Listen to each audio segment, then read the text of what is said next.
ঐ বহি আছ যে ৰুম ভাড়াটো দে আকৌ এনেকে চাই থাকি লাভ নাই বুজিছনে নাই মই তোক আগতে কৈছিলো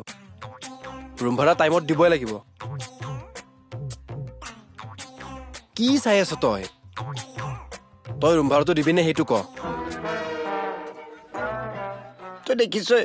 মোৰ মূৰত ইমান ডাঙৰ এটা প্ৰেছাৰ পৰি আছে তাৰপিছত তই মোক বাৰে বাৰে এটা কথাকে চিঞৰি আছ দিন নহয় এনেও মোৰ এতিয়া কলিজাখনৰ কাম নাই কলিজাত নেনা বহি আছে মই আজি মোৰ কলিজাখনকে ডনেট কৰি দিম শুনচোন এইবোৰ লেংৰি প্ৰচেছ তই হস্পিটেল যাবি লিভাৰ ডনেট কৰিবি এইটোত 2 মাহমান পাৰ হৈ যাব কিন্তু ৰুম ভাড়াটো মোক আজিয়ে লাগে দিম বুলি কৈছো দেখোন কি কৰি আছ এতিয়াই দে এতিয়া নাই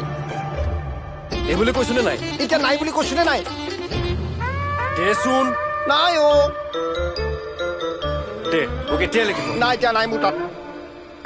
দে বুলি কৈছো নহয় এই মোৰ মাথা চাথা এনেই গৰম উঠি আছে পাগল নিচিনা কথা কৈ থাকে